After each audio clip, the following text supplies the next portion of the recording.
주제를 적어본 적이 한 번도 없었을 거예요. 왜냐면은 학교에서 시를 설명하면은 자 주제 땡땡 하고 그냥 필기하기 바빴기, 베껴쓰기 바빴지. 근데 수능에는 주제 찾으라는 건 안 나오지만 이 시의 주제를 알아야 여러분들이 문제를 정확하게 풀어낼 수 있는 거지. 느낌적인 느낌으로 여전히 풀어내면은 그거는 실력이 안 늘어요. 자, 시의 주제를 조금 더 생각을 한번 해보면, 자, 이 시라는 거는 그러면 시라는 건 뭘까? 기초 개념이긴 한데, 선생님 시라는 건 무엇인지 수능에 안 나오니까 그냥 넘어가시죠 라고 생각하시는 분들은 시가 뭔지 설명할 수 있으면 넘어갈게요. 시는 뭘까? 짧은데 짧은데 느낌이고. 시가 뭔지 묻는 거 약간 예술의 정의가 무엇인가랑 비슷한 질문 아니에요? 자, 그쵸. 시가 뭐냐고 물어봤을 때 여러분들이 어떤 식으로 답변하느냐에 따라서 그거는 답변이 완전히 다를 거예요. 근데 여러분들이 배웠던 개념으로 얘기를 해야지. 지금 시 안 배웠어, 한 번도? 아니지. 초등학교 때부터 중학교 때 동시부터 시작했고 중학교 때 해갖고 고등학교 때까지 해갖고 시란 무엇이다, 서정에 갈래다, 뭐다 다 배웠는데 왜 안 나와? 라는 것이 개념화가 되어 있어야 돼요. 그럼 잠깐만 우리 다시 한번 그 영역별로 공부하는 방법. 아까 내가 개념 퍼센트 얘기 안 했지? 자, 우리 국어 영역은 어떻게 되어 있다고? 네 가지? 문학, 오케이. 그리고 독서, 언매, 화작. 자, 이렇게 나뉘어져 있어요. 그러면 언매 같은 경우는요, 문법이기 때문에 여러분들한테 아마 이게 개념이 상당히 많이 필요한 개념 90%짜리 수업이 될 수밖에 없어요. 개념이 많다는 건 결국 배경지식 혹은 지식적으로 암기해야 되는 게 많다라는 얘기예요. 그런 느낌이지 않을까? 문법 문제 풀자마자 이거는 답이다 아니다 바로 판별되지? 문학은 개념이, 이건 내가 정의한 거예요. 개념이 한 50% 정도 되지 않을까 싶어. 왜 그럴까? 시를 가지고 한번 개념을 설명을 해볼까? 자, 시에 우리 필요한 개념들 뭐가 필요할까? 시를 읽으려면 뭐를 먼저 알아야 될까? 아까 뭐 운율도 나왔는데 또 화자도 알아야 되고, 화자가 얘기하는 뭘 알아야 돼? 정서도 알아야 되고. 오케이, 다 나오네. 그리고 표현법도 알아야 되죠. 그러면은 이게 개념이 50%라고 한다면 나머지는요, 처음 보는 시를 읽어내는 여러분들의 읽어내기가 필요한 거예요. 이거는 여러분들의 행동이에요. 이 행동을 다시 지식화해야지. 그래야지 여러분들이 적용할 수 있는 거고. 이 읽어내는 방법을 다른 말로 독해라고 설명을 할게요. 자, 독해의 뜻은 독자는 읽다, 해자는 해석하다, 이해하다잖아. 근데 여러분들은 어디에서 끝나면 대부분 여기에서 끝나요. 읽고 끝나. 해석하고 이해해야 되는데. 이 부분은 좀 이따 다시 설명할게요. 자, 화작 같은 경우는 이제 뭐 개념화하기는 그렇지만 이거는 개념이 한 30% 정도? 그리고 읽어내야 돼요. 독해해야 돼요. 뭐 독서는 내가 지금 수업은 안 하지만 독서는 그럼 개념이 뭐가 필요할까? 배경 지식이 막 필요할까? 아니죠. 배경 지식이 있는 사람 있고 없는 사람 있죠. 그럼 모든 사람이 배경 지식이 있어야 되겠네? 아니야. 그러면 독서의 개념은 또 뭐가 개념이라고 할까? 사람마다 다르지. 없어. 얘는 개념이 없어요, 사실. 거의 적용되지 않아요. 다만 배경 지식이 좌지우지하고 혹은 어휘력에 따라서 좀 달라지는데 어휘력은 국어 전반에 다 펼쳐지는 거예요. 그럼 독서는 대부분 우리 독해력 하는 이 독해가 아주 중심이 되는, 행동이 중심이 되는 영역이지 여러분들이 많이 안다 모른다로 읽을 거면 당연히 그럴 수도 있어. 배경 지식이 있고 없고 차이는 우리가 기본 전제에서 뺍시다. 내가 한 번은 그런 식으로도 했다. 나는 NCT 가수가 23명인 건 알고 있어. NCT 좋아하시는 분들 있을 거야. 누군지는 아니? NCT 모르시는 분 혹시? NCT 모른다. 모르는 사람들이 있지. 근데 NCT를 너무 잘 아시는 분들은 23명의 이름도 다 안다. 그래서 23명의 이름 중에서 2명의 이름을 내가 살짝 바꿨다? 그러면은 배경 지식이 있는 사람은 그 23명의 이름을 보다 갑자기 뭐가 떠올라? 이 사람 이름 얘네 잘못했는데? 근데 배경 지식이 없는 사람은 어떻게 돼? 읽다가 그냥 그런가 보다. 이렇게 된단 말이야. 그게 배경 지식이 있고 없고의 차이인데 우리가 공부하는 이 독서는요, 배경 지식이 필요 없어요. 그 지문 안에서 찾아줘야 돼. 그 능력을 연습해야 되는 게 독서 연습이고 이 독해의 방법을 지식화하는 연습을 하셔야 되는 거예요. 누가 더 많이 하나 싸움 아니에요. 지식화 싸움이 이걸 어떻게 내가 행동 반응화해서 여기서 반응을 어떻게 할 것인가의 싸움이고 문학이 이게 두 가지가 좀 걸려 있다 보니까 자, 무슨 독서를 좀 독해 방법을 간략하게 설명을 할게요. 자, 여러분들이 지금까지 독해를 하다 보면은 아마 두 가지 느낌이었어. 독해는 읽고 이해하는 것, 해석하는 거예요. 어떤 지문을 바라볼 때 지문을 위에서 내려 꽂는 느낌으로 바라보는 공부를 하신 분들이 있을 거예요. 내 갖고 있는 지식으로 혹은 내 개념으로. 개념이란 단어도 다음에 설명 한번 할게요. 기회 되면. 문법이 여기에 해당하죠. 내가 알고 있는 개념을 바로 문제에 꽂아 넣으면서 얘가 맞다 틀리다가 판별이 되는 거. 국어에서는 문법이 여기 가장 큰 영역일 거고, 물론 제가 이거를 일반화시켜서 좀 오류는 있어요. 성급한 일반화의 오류는 있는데 또 어떤 과목이 여기에 들어갈까? 이런 느낌이에요. 수학이 살짝 여기 들어가기도 해요. 대부분이 들어가. 왜? 수학은 공식 모르면은 못 풀지. 개념 모르면 못 풀지. 탐구 과목도 사탐도 여기에 들어갈 거고 한국사도 여기 들어갈 거예요. 여러분들이 주군장창 외우려고 했던 것들이 다 이런 지식 개념을 쌓는 공부로 들어가게 돼요. 근데 다른 측면의 하나의 공부는요. 어떤 지문을 보고요. 전혀 내가 이거에 대해서 알지 못해. 노베이스야. 그러면 못 풀어? 아니, 풀 수 있어. 지금까지 느낌적인 느낌으로. 근데 얘를 머릿속으로 가져오면서 이해해야 되는 이 측면이 있어요. 요 이해가 화살표가 지금 양 방향이 다르죠. 자, 방향이 달라요. 그래서 얘를 하향식 독해라고 하고요. 얘를 상향식 독해라고 얘기를 해요. 상향식 독해에서 필요한 영역은요. 독서가 여기 필요할 거고, 혹시 다른 과목으로 보면 어떤 게 상향식 독해가 필요한 걸까? 응? 화작? 아니, 우리 다른 영역으로, 다른 과목. 영어가 여기 조금 들어갈 수는 있거든요. 선생님, 영어는 단어 암기하는 거잖아요. 그건 어휘잖아. 어휘는요, 독해력에 영향을 주는 거지, 독해력에 상향식 독해다 하향식 독해가 판별되진 않아요. 그래서 여러분들 국어도 어휘력 공부 많이 하셔야 돼요. 상향식 독해를 하려면. 영어도 가끔 그런 느낌 있지 않니? 영어, 이거는 내가 많이 그랬거든. 단어는 다 알겠어. 문장 한 문장에 있는 단어 의미는 다 알겠어. 근데 해석이 제대로 안 돼. 그런 경우 솔직히 있다라는 거는 조용히 손을 마음속으로만 들어. 나는 그랬거든, 영어를. 단어 의미는 뜻은 다 알겠는데 이게 어디선가 해석이 막혀. 그럼 뭐가 안 좋은 거냐면 독해력이 안 좋은 거야. 그쵸? 그렇게 우리가 판단을 하잖아요. 상향식 독해, 하향식 독해의 느낌은 알겠지. 근데 문학이 어디에 걸려 있냐면 요 가운데에 걸려 있어서 그래요.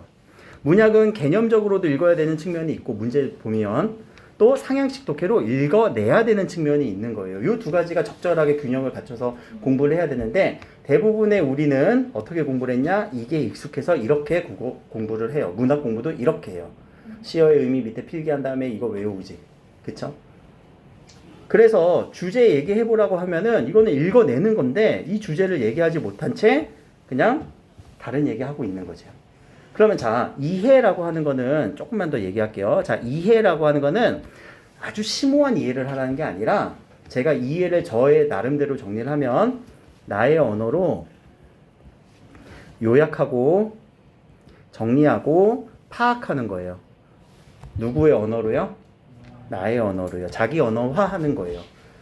읽고 나서 내가 스스로 정리해보는 거, 스스로 요약해보는 게 이해예요. 국어 우리가 지금 고등 수준에서 얘기하는 이해가 아주 깊은 심오한 원리 이해는 아니야. 여러분들이 뭘 이렇게 제가 나중에 이제 한번 보여주지. 내가 아까 그 얘기도 했었지. 잠깐만 이제 쉬어가는 느낌으로.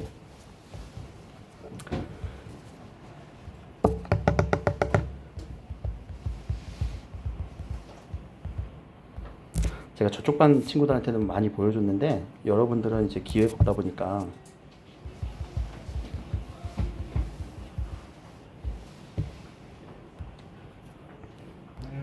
이게 내 거예요. 아까 내가 화작 전공했다고 했잖아. 토론 전공했거든요. 근데 이 정도의 글을 쓰려면 아주 심오한 원리를 파악해갖고 그 원리를 적용해갖고 원리를 개발해야 되는 사람들이 하는 거고, 여러분들이 이거 해야 되나? 이해하라고 하면은? 아니야. 절대 그런 게 아니란 말이에요. 저 때 수사학은 범죄 수사하는 거 아니에요. 아리스토텔레스가 얘기하는 그치 수사학이에요. 맞아요. 말하는 걸 얘기하는 거. 잘하네. 그러니까 나의 언어로 여러분들이 요약 정리 파악만 하면 그거는 이해가 된 거예요. 그래서 주제를 얘기해 보라는 것도 여러분들이 이것을 이해했느냐라고 물어본 거예요. 근데 아직은 대답이 쉽게 안 나오죠. 왜? 주제라는 걸 어떻게 잡아야 될지 모르니까. 그래서 이거 주제 찾는 방법을 오늘 첫 시간으로 OT 느낌도 있고 한번 해보도록 합시다. 그럼 시라는 건 도대체 뭐냐? 시는요, 아까 얘기했네요. 정서 찾는 거예요. 정서를 찾다라는 말을 조금 더 고급진 언어로 서정이라고 얘기를 하죠. 서정 들어봤지? 서정은 근데 정서 반대말 아니야? 정서를 거꾸로 해서 서정이 된 게 아니야. 그러면 서정은 무슨 말에 요약한 걸까? 감정을 이때의 서가 이야기하다, 서술하다의 서자예요. 그럼 생각해보면 서정은 감정을 이야기한 거 시 맞니? 맞지? 자, 서정과 대비되는 갈래는 우리가 뭐라고 하지? 뭔가 약간 대비되는 느낌. 그럼 서사는 뭘 이야기하는 걸까? 사건을 이야기하는 거예요. 그럼 사건을 찾아야 돼. 무슨 사건이 일어나는지 소설에서. 아까 우리 모의고사, 하프 모의고사에서 여러분들이 이거 소설은 좀 쉬웠는데요. 사건이 명확하게 보였지. 그래, 그런 소설들은 명확한 사건들을 찾아줄 수 있기 때문에 사건 위주로 딱 봤다면 그거는 그냥 풀리는 문제들이에요. 근데 이 서정은요, 감정을 찾는 거예요. 일단 내용적으로. 두 번째, 시라는 건요, 운율이 있는 문장으로 우리가 무슨 문장이라고 그래? 문이라고 하죠. 운문과 대비되는 개념의 문장은 뭐라고 하니? 산문이라고 하지. 그럼 산문은 무슨 뜻이야? 산자가? 우리 그냥 산문거리지? 산자가 해산하다, 흩어지다, 이산가족 할 때 그 산자예요. 뭔가 쭉 멀리 떨어져 있을 때, 문장이 어떻게 쓰일 때? 길게 쓰일 때. 그래서 산문은 그냥 긴 문장이라고 치환시켜서 생각하셔도 돼요. 운문은요, 운율이 있는 문장이라고 생각하시면 돼요. 이거는 시의 형식적인 측면이에요. 자, 그리고 표현법도 우리가 알아야 돼요. 이 표현법은요, 시가 우리 함축적인 언어로 전달한다고 하죠. 함축적인 언어로. 그 함축을 찾아내야 되는 거. 시를 공부할 때는 그래서 내용, 형식, 표현이라고 하는 크게 보면 세 가지 체계. 나왔니? 크게 보면 세 가지 체계고 조금 더 요약하면은 두 가지로 내용과 표현 형식이라고 이렇게 묻기도 해요. 그래서 문제는 여러분들 모의고사 문제를 보면 내용적인 측면의 문제가 있고요. 표현 형식적인 문제가 갈려요. 문제에서. 근데 안 좋은 문제들은 얘네들을 섞어놓지. 그냥 위 시에 대한 설명으로 맞는 것은 이래갖고 보기를 보면 1번부터 5번까지가 내용적인 측면이랑 표현 형식적인 측면이랑 섞이는 게 내신형 문제고 모의고사 문제는 분명히 갈릴걸 이거? 한번 찾아볼까? 오른쪽에 31번 문제는 뭐 찾으라는 거야? 표현법 찾으라는 거네요. 여기에 해당하는 문제겠네. 32번 문제는 EN의 내용 이해하라는 얘기겠죠? 요런 측면이 커요. 선생님 이건 내용은 아닌 것 같은데요. 이 표현법도 같이 알아야 될 것 같은데요. 맞아요. 섞여 있어서 그래. 명확하게 분리가 안 되는 부분들도 있어요. 33번은요. 내용적인 측면이죠. 주제적인 측면이잖아. 그쵸? 이런 식으로 문제는 구분이 되기 때문에 여기에 맞춰서 여러분들이 읽는 연습, 문제 푸는 연습을 하셔야 실력이 올라가는 거고 이런 부분에 대해서 조금 더 정리를 하면 독해는요. 지문을 독해하는 이 지문 독해 방법이 있고요. 그리고 문제를 읽는 문제 독해 방법이 있어요. 자, 아까 제가 모의고사 풀이는 문제 독해 위주로 문제 푸는 방법에 대해서 여러분들한테 설명을 했다면 이제는 지문을 읽어내는 요 문학 지문, 시를 읽어내는 방법을 설명을 하는 거예요. 이렇게 해야 실력이 올라가요. 지문은 잘 읽는데 문제가 잘 안 돼. 그런 경우도 있어. 문제는 잘 푸는데 지문을 느낌적인 느낌으로 읽고 풀어. 그래서 요 두 가지가 같이 상승이 돼야 여러분들의 국어 실력이 올라가는 거고 고3의 모의고사 성적이 올라가는 거예요. 이건 분명해요. 그러면 도대체 주제 어떻게 찾는 거예요? 라고 하면 요 내용들이 주제를 찾는 요소들이에요. 지금. 자, 시는 뭘 표현한다고요? 내용적인 측면에서 정서를 표현하죠. 정서 찾아주는 게 시의 주제예요. 근데 생각을 해보면 감정이 가만히 있는데 감정이 막 이렇게 올라오니? 막 조울증처럼? 좋았다 싫었다가? 그러지 않지. 항상 뭐가 제시가 돼? 시에서는? 그렇죠. 어떤 상황 혹은 어떤 대상에 대해서 혹은 어떤 배경 속에서. 근데 정서가 항상 드러나는 경우가 있다 없다? 감정의 절제라는 단어 들어봤지? 좀 정서 드러나는 거 안 드러나는 거야? 안 드러나지. 그럼 정서가 안 드러날 때는 태도를 찾아주면 돼요. 이거를 누구의 언어로 정리하라고요? 여러분들의 언어로 다시 한번 이 흰바람 벽이 있어를 정리 한번 해봅시다. 어떤 상황에서 어떤 대상을 보면서 어떤 감정의 어떤 태도가 보이는지를 간략하게 써도 괜찮아요. 지금 한번 펜 들고 여기에 맞춰서만 한번 해봅시다. 여기에 맞춰서 이게 느꼈을 거예요. 사실 이건 느껴졌는데 이거를 여러분들이 이 속에 뭔가 이 느낌을 표현할 수 있어야 여러분들 꽤 된 거예요. 아직 표현을 못했잖아. 써봐. 써보면 표현될 거예요.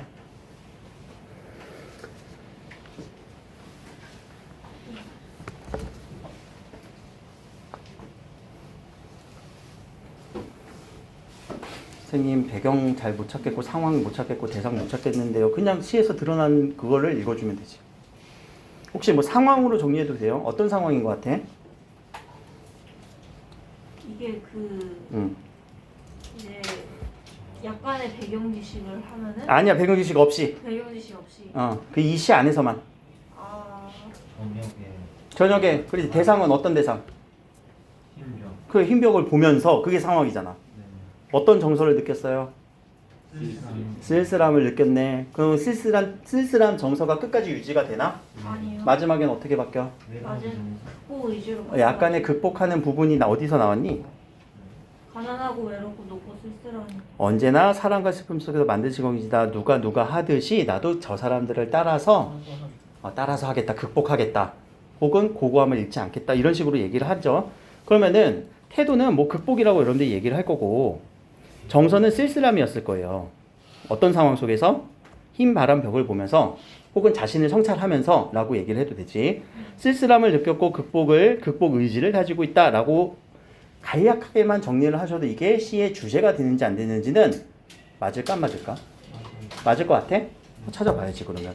자, 찾아보는 게 여러분들 이제 나중에 수능 특강 나오면요 뒤에 무조건 문학은 해설서를 봐야 돼. 근데 그 해설을 보라는 게 아니라 뭘 보려면 이 해설 속에서 주제를 내가 잘 찾았나? 라는 거.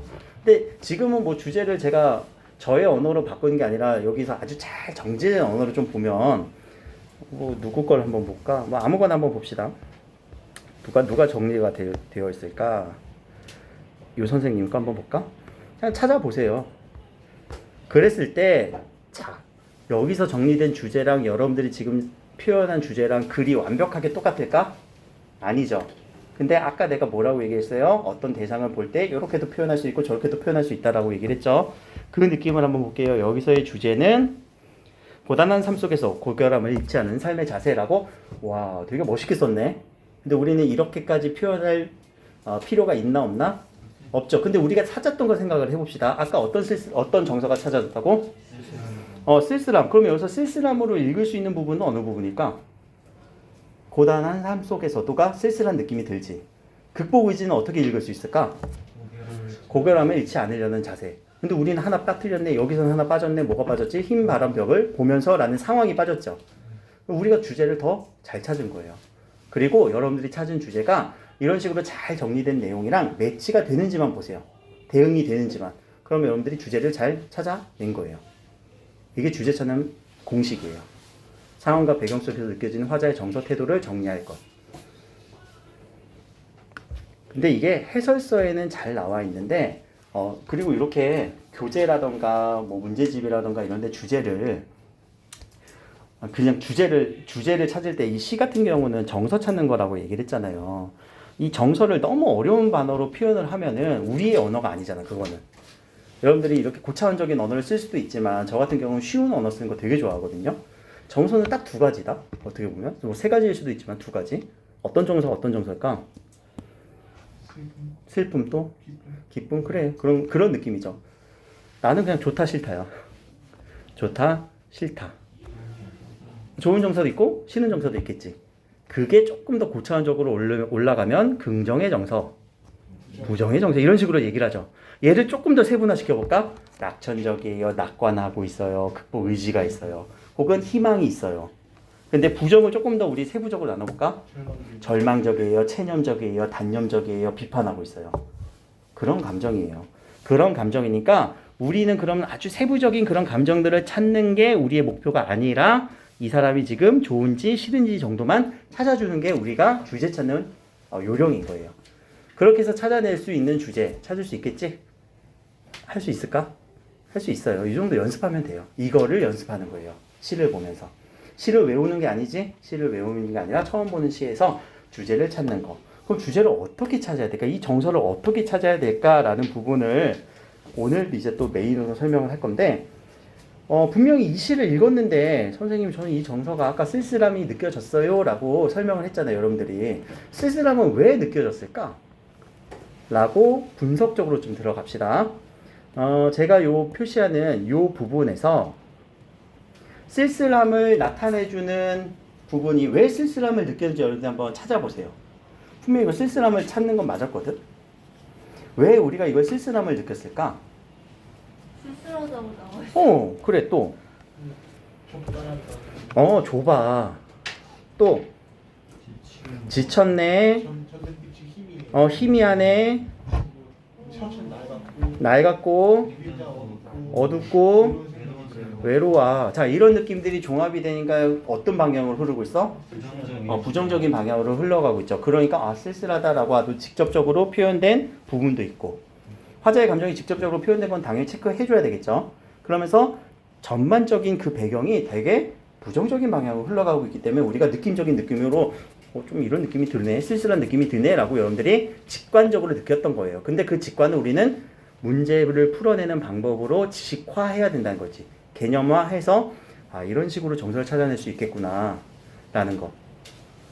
그러면 이 정서를 찾아내는 이런 언어들을 자, 우리 문장 성분으로 잠깐만 얘기합시다. 자, 문법적인 측면 들어갈게요. 그리고 오늘 이번 주말에 저랑 온라인에서 문법 수업을 잠깐 할 거예요. 기초 문법, 화작 언어 관계없이 기초 문법인가 화작도 해야 되고 엄매도 같이 들어와서 기초 문법을 할 거예요. 생각해보면 여러분들 2학년 내내 문법 안 봤지? 다 까먹었을 거야. 근데 그걸 디테일하게 하는 게 아니라 기초적인 거. 자, 여기에 있는 요런 지금 요 단어들은 어떤 문장 성분일까? 서술어와 뭐였지? 엄매하신 분들 잠깐만 손 들어봐. 자, 엄매하신 분들만 한해서 한번 다시 얘기해보자. 이거 문장 성분 뭘까? 응? 자, 수식어. 자, 우리 공부 열심히 합시다. 관용어예요.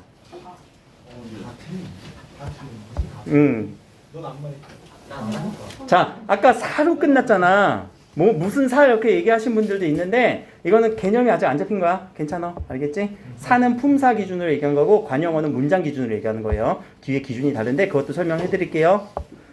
온라인에서 같이. 그거는 공통 과정이니까 같이 해야 돼. 화법과 작문 하시는 분들도. 야, 작문 하려면은 뭘 잘해야 돼?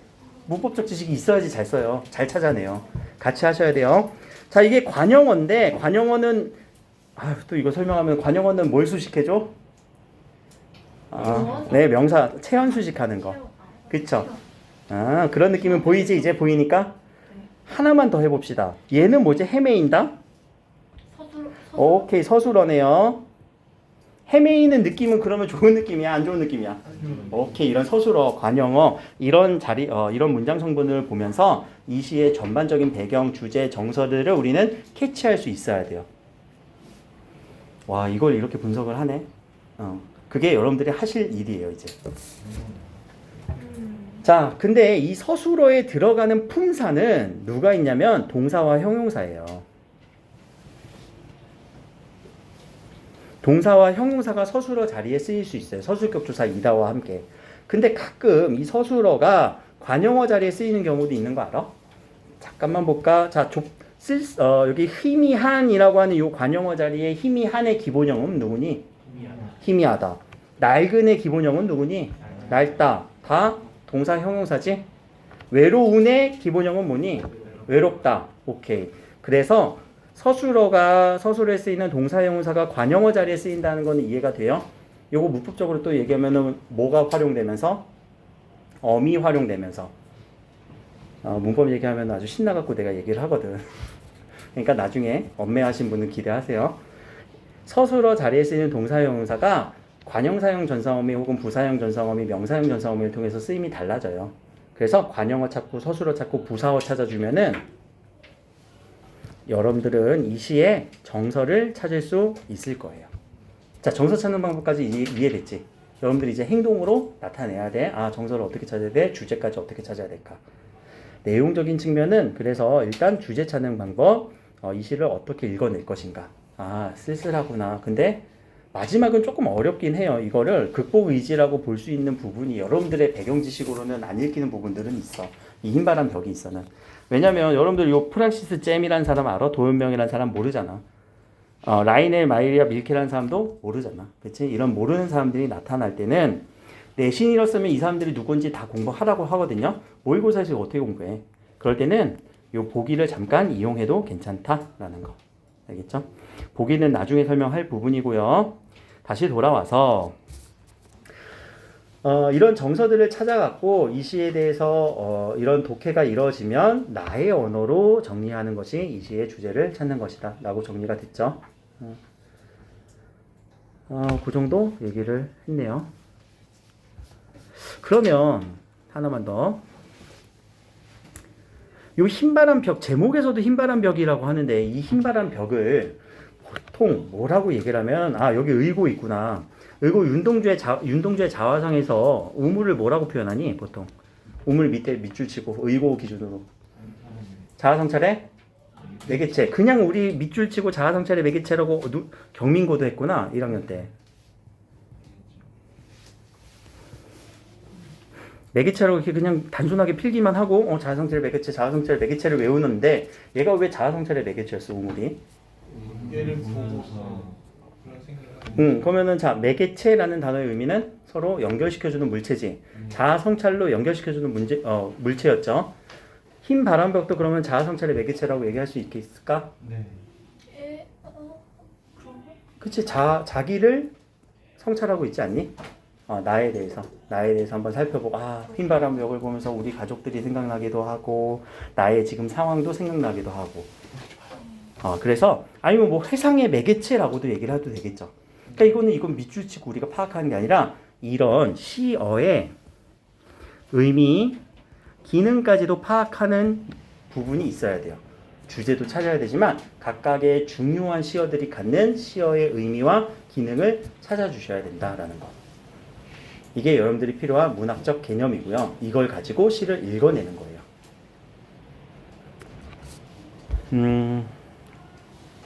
밤이라는 단어를 한번 보자. 자, 밤이라는 단어를 보면 정서는 어떤 정서가 느껴져? 정서. 부정적? 부정적? 왜?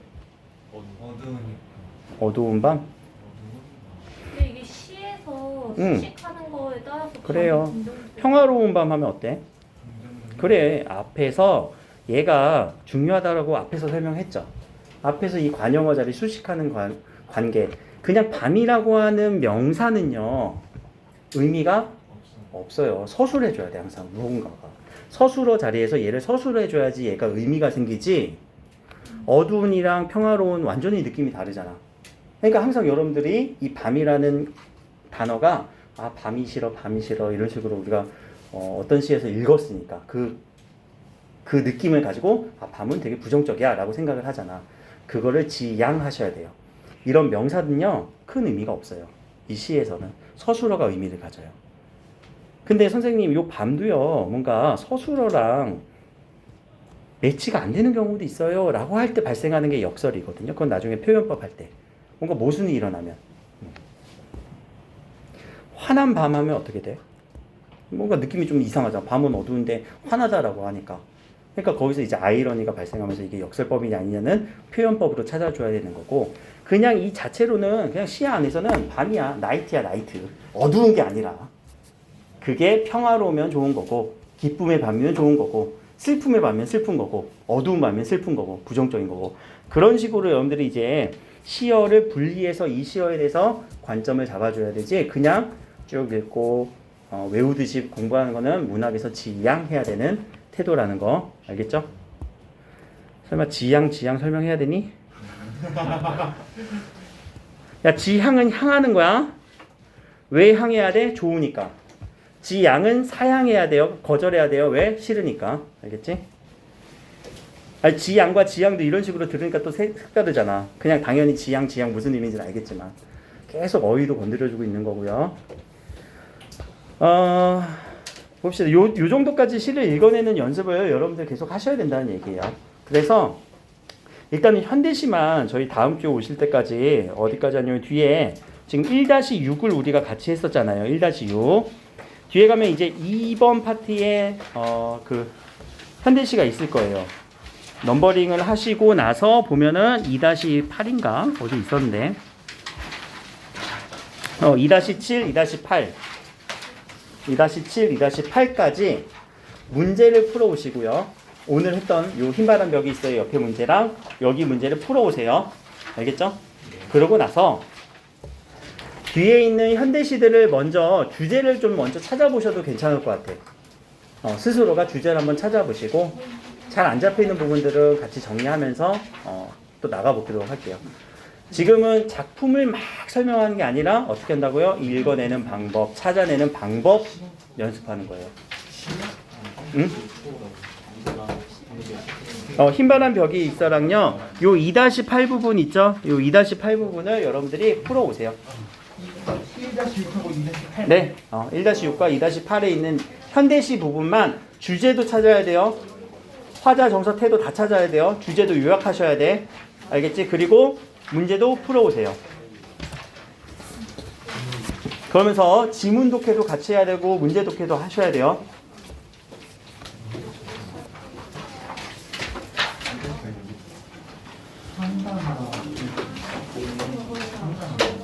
아직. 자, 이제 또 다른 일반적인 얘기 잠깐만 합시다. 요것만 설명하고 끝낼게요. 집어넣었어. 아니, 그럼 화면만 보면 돼. 집어넣었으니까 내가 이거를 못 하겠는데, 사실, 요 부분을 지금 내가 설명한 요 내용을 여기다가 여러분들의 언어로 정리하라고 하려고 했거든? 필기하라고.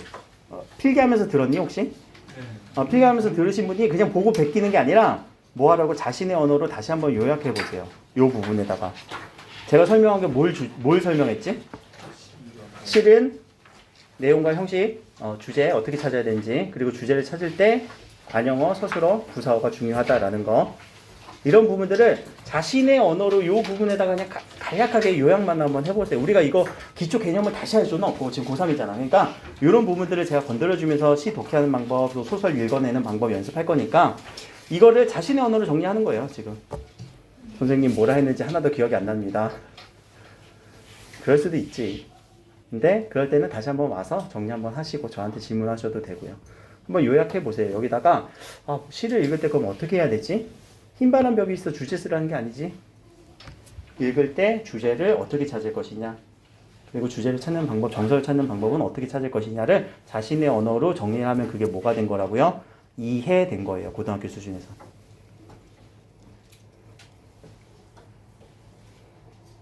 이 부분을 이제 얘기하면서 마무리를 좀 합시다. 요거까지 이제 필기하고 마무리할게요.